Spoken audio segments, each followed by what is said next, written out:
नमस्कार मित्रांनो, मी आहे प्रशांत ढगळे. आता मी या ठिकाणी आलोय श्री क्षेत्र कोली श्री संत सद्गुरू जनार्दन स्वामी मौनगिरीजी महाराज शिवयोगी आश्रम.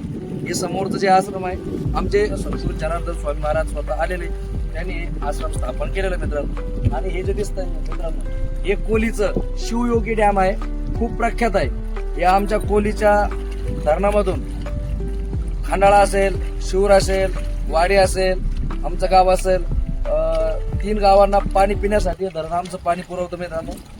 इथून हा जो पाटाचा गेट आहे, इथून हे पाणी जातं परसोड्याच्याही पुढं, पार भेवगावच्याही पुढं पाणी परसोड्यापर्यंत पाणी जाते.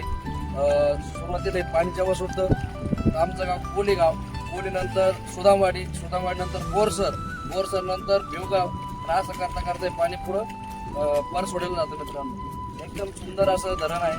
बरेच जण या ठिकाणी येतात. वायजापूर तालुक्यामध्ये धरण आहे, तर बरेच जण विचारतात की तुमच्या धरणाला किती पाणी आहे, तुमचं धरण भरलं का, यावर्षी तुमच्याकडे पाण्याची पोझिशन कशी आहे, पर्जन्य कसं आहे, पाऊस कसा आहे. तर बघा मित्रांनो, मी त्यासाठी या ठिकाणी खास व्हिडिओ बनवण्यासाठी आलोय. पलीकडल्या बाजूने या धरणाची सांड आहे. तर जेव्हा हे सांडीहून पाणी चालू होतं मित्रांनो, तेव्हा इतकं ओव्हरफ्लो इकडं त्याचं पाणी आलेलं होतं. सध्याची पाणीच पातळी याच्यापेक्षा ते 4 ते 5 फूट हे भीतीकडं पाणी उंच गेलेलं होतं. तेव्हा भीतीहून डोके इतकं पाणी चालू होतं. इतका पाऊस आहे यावर्षी. सुरुवातीपासून आमचं धरण खूप लवकर भरलेलं आहे मित्रांनो. इकडं शिवरची मोटर आहे, इकडनं समोर मोटर चालू बंद करण्याचं आहे, ते सुद्धा पाण्यात गेलेलं आहे. सध्या धरण एकदम 100% धरण भरून गेलेलं आहे. तर कसं वाटलं मित्रांनो व्हिडिओ, नक्की आम्हाला कमेंटमध्ये सांगा. पुढल्या व्हिडिओमध्ये